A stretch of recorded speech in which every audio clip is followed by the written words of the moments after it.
کیا کارروائی کی جاتی ہے یا عدالت کس طریقے سے اس پورے معاملے کو دیکھتی ہے وہ اہم ہوگا، اس کی تفصیلات بھی میں آپ کے ساتھ شیئر کروں گا۔ اب ہم آ جاتے ہیں پاکستان جسٹس سردار اعجاز اسحاق خان صاحب کا، جو آج FBR کے حوالے سے ایک بڑا وفاقی ادارے کے حوالے سے، اور عدالت نے یہ کہا ہے کہ اوپر والوں میں دیانتداری نہ ہو تو نیچے بھی نہیں ہوگی۔ وفاقی حکومت کے بارے میں کہا کہ جب اوپر بڑے عہدوں پر بیٹھے لوگوں میں دیانتداری نہیں ہوگی تو پھر کہیں بھی نہیں ہوگی۔ FBR افسران کی پروموشن سے متعلق کیس میں جسٹس سردار اعجاز اسحاق خان نے ریمارک کی کہ اگر اوپر دیانتداری ہوتی تو پھر نیچے بھی ہوگی، اوپر ٹھیک نہ ہو تو نیچے بھی نہیں ہو سکتا۔ FBR افسران کی پروموشن کے لیے ہائی پاور سلیکشن بورڈ کا اجلاس نہ بلانے کا حکم برقرار رکھا، جبکہ بورڈ کا اجلاس نہ بلانے کے حکم امتناع میں توسیع کر دی۔ ہائی کورٹ نے وکیل کے عدالتی سوالات کا جواب نہ دینے پر چیئرمین FBR کو طلب کرنے کا بھی عندیہ دیا۔ FBR کی گریڈ 21 کے افسر شاہ بانو کا نام گریڈ 22 میں ترقی کے لیے زیر غور نہ لائے جانے کے خلاف کیس کی سماعت اسلام آباد ہائی کورٹ کے جسٹس سردار اعجاز اسحاق خان نے کی۔ ہائی کورٹ نے FBR افسران کے گریڈ 22 میں ترقی پر حکم امتناع جاری کر رکھا ہے۔ دوران سماعت ایڈمن پول کی لیگل حیثیت کیا ہے، اس نقطے پر دلائل طلب کر لیے۔ جسٹس سردار اعجاز اسحاق خان نے کہا کہ جواب دیں کہ FBR افسران کو ایڈمن پول میں شامل کرنا قانونی طور پر درست ہے یا نہیں ہے۔ اگر قانونی حیثیت ہے تو افسر کو کتنے عرصے تک ایڈمن پول میں رکھا جا سکتا ہے۔ سردار اعجاز اسحاق خان نے FBR حکام مطمئن نہ کر سکے تو چیئرمین FBR کو طلب کریں گے عدالتی سوالات کے واضح جواب دیں، آئندہ سماعت پر حکم امتناع میں ختم کر دوں گا۔ وکیل درخواست گزار دلائل میں کہا کہ کیس زیر سماعت ہونے کے دوران ایک نیا نوٹیفیکیشن جاری کر دیا گیا ہے جو صرف درخواست گزار کی وجہ سے جاری کیا گیا ہے۔ نوٹیفیکیشن کے مطابق ایک افسر کو دوبارہ ترقی کے لیے زیر غور لایا جا سکتا ہے۔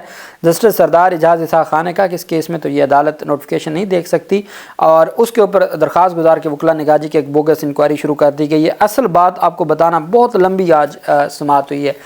جسٹس سردار اعجاز اسحاق خان صاحب ہوں، وہ جسٹس محسن اختر کیانی صاحب ہوں، وہ جسٹس بابر ستار صاحب ہوں، وہ جس طریقے سے اب چونکہ پروموشن اور تقرریاں اور سارا کچھ روک دیا، FBR جو سب سے بڑا ہمارا جو فائنانس سے متعلق ادارہ ہے، ٹیکس کلیکشن کا بھی ادارہ ہے، تو یہ تینوں ججز ہیں یا باقی جج ہیں وہ اپنی ذمہ داریاں کس طریقے سے نبھا رہے ہیں۔ جب آپ نے ان سے اہم کیسز لے لیے، پولیٹیکل کیسز لے لیے، ہائی پروفائل کیسز لے لیے، لیکن وہاں ہر کیس اسلام آباد ہے نا، وہاں ہر کیس کسی نہ کسی بڑے ادارے وفاقی ادارے کے حوالے سے ہوگا۔ اب جو بھی وفاقی ادارے سے متعلق کیس ہوگا تو آپ کو وہ اسلام آباد پولیس سے کوئی بیل ہو سکتی ہے، وہ اسلام آباد پولیس سے متعلق ہو سکتی ہے، کوئی کسی فیصلے کے خلاف اپیل ہو سکتی ہے، وہ اسلام آباد کی عدالتوں سے متعلق ہو سکتی ہے، کہیں پہ کوئی کسی کا نام ECL میں ڈال دیا گیا وہ وزارت داخلہ سے متعلق ہو سکتی ہے۔ تو بہت ساری چیزیں ہیں کہ جب آپ بھلے جتنا بھی چیزوں کو مینیج کرنے کی کوشش کریں لیکن آپ نہیں کر سکتے جب نظام اپنے آئینی اور قانونی راستہ لے لیتا ہے۔ وہیں پہ پاکستان تحریک انصاف کے جو جنید اکبر خان ہیں ان کی زیر صدارت پارلیمنٹ کی پبلک اکاؤنٹس کمیٹی کا اجلاس ہوا۔ اسٹیٹ لائف انشورنس کے پلاٹس پر تجاوزات کے آڈٹ اعتراض کا جائزہ لیا گیا۔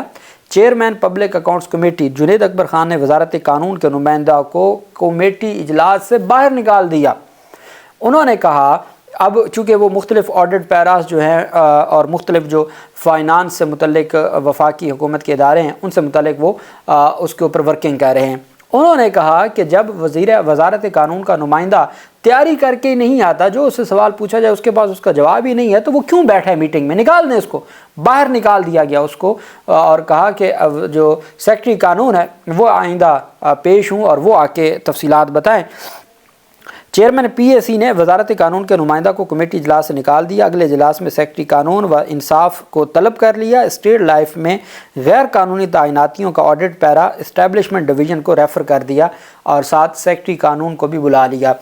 جنید اکبر خان بھی اپنی جو ذمہ داریاں ہیں وہ نبھا رہے ہیں اور وہ یہ چاہتے ہیں کہ عوام کا جو پیسہ ہے، جو خزانہ ہے عوام کا اور ریاست پاکستان کا، اس کو جتنا ہو سکے اس کی حفاظت کی جائے اور اس کو بچایا جا سکے۔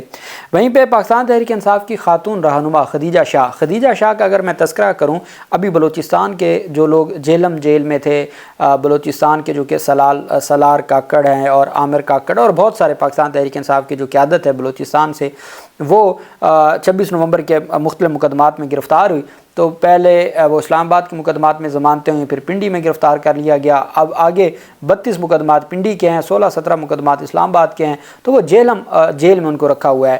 تو یہ بات کی جا رہی تھی کہ بلوچستان کے جو پاکستان تحریک انصاف کے کارکنان ہیں ان کا کوئی پرسان حال نہیں ہے، تو جو نور کاکڑ ہیں وہ جیل کاٹ کے گئے، ابھی ان کی ضمانت ہے۔ انہوں نے بتایا کہ جیل میں خدیجہ شاہ نے ان سے ملاقات کی ہے، ان کے مچلقوں کے تمام انتظامات خدیجہ شاہ نے کیے ہیں، اور ان کی جو ویلفیئر کے لیے، جو کارکنان کی ویلفیئر کے لیے وہ چپکے سے خاموشی سے اپنا ذمہ داری نبھا رہی ہیں۔ عالیہ حمزہ نے آج ایک درخواست دی ہے، گجرانوالہ میں کوئی 51 کے قریب پاکستان تحریک انصاف کے کارکنان ہیں جن کو سزائیں ہوئی تھیں 9 مئی کے مقدمات میں، اب تک واحد 7 سال کی سزائیں گجرانوالہ میں ہوئی تھیں اور تقریباً 1 سال ہو گیا، وہ آج تک اپیلوں کے اوپر سماعت نہیں ہو سکی لاہور ہائی کورٹ میں، تو وہ جیلوں میں ہیں۔ 51 ان سے ملاقات کے لیے دہشت گردی عدالت میں درخواست دائر کی عالیہ حمزہ نے کہ وہ ملاقات کرنا چاہتی ہیں اور وہ ان سے حال احوال لینا چاہتی ہیں، لیکن خدیجہ شاہ خاموشی سے اپنی ذمہ داری نبھا رہی ہیں۔ پشاور ہائی کورٹ میں خدیجہ شاہ کی حفاظتی ضمانت میں 15 اپریل تک توسیع کرتے ہوئے اسے کسی بھی مقدمے میں گرفتار نہ کرنے کا حکم دے دیا۔ پشاور ہائی کورٹ میں خدیجہ شاہ کی مقدمات کی تفصیلات کے لیے دائر درخواست پر صاحبزادہ اسد اللہ خان اور جسٹس اورنگزیب نے سماعت کی۔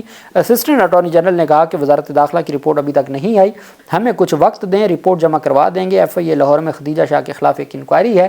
نیب پروسیکیوٹر سرتاج خان نے کہا کہ نیب کی رپورٹ ابھی تک نہیں آئی، رپورٹ آ جائے تو جمع کروائیں گے۔ عدالت نے خدیجہ شاہ کی حفاظتی ضمانت میں 15 اپریل تک توسیع کر دی اور وزارت داخلہ اور نیب سے مقدمات کی تفصیلات طلب کر لی ہیں۔ وہیں پہ بشرا بی بی کی جو اسلام آباد کے 26 نومبر کے مقدمات میں بھی ضمانت منظور کر لی گئی ہے۔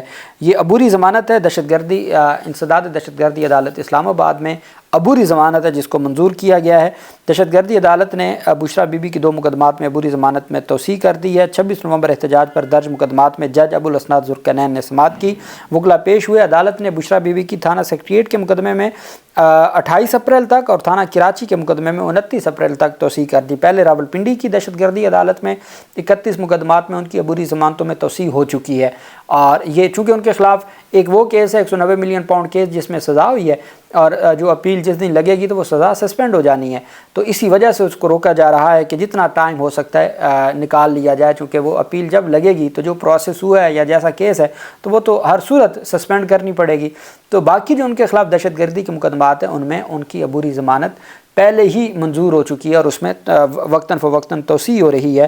تھانہ سیکریٹریٹ کے مقدمے میں 28 اپریل تک اور تھانہ کراچی کمپنی کے مقدمے میں 29 اپریل تک توسیع ہوئی ہے۔ جج ابو الحسنات نے کہا کہ میں آج آرڈر میں لکھ دوں گا کہ بی بی کو شامل تفتیش کیا جائے اڈیالہ جیل میں۔ بشرا بی بی کے خلاف جو دونوں مقدمات ہیں اس میں شامل تفتیش کرنے کے لیے اسلام آباد پولیس کو کہا ہے کہ آپ جیل میں ہی ان کو شامل تفتیش کر لیں، چونکہ اسلام آباد کے جج ابو الاسناد ذوالقرنین نے تمام کارکنان کو پہلے ہی ضمانتیں دے دی ہیں، تو جو رول آف کنسسٹنسی ہے اس کے تحت پھر اور بشرا بی بی کی عبوری ضمانتیں بھی الٹیمیٹ منظور ہو جائیں گی۔ اب ان کو 28 اپریل اور 29 اپریل تک کے لیے توسیع دے دی گئی ہے۔ اللہ پاک پاکستان کا حامی و ناصر ہو۔ بہت شکریہ۔ اللہ حافظ۔ پاکستان زندہ باد۔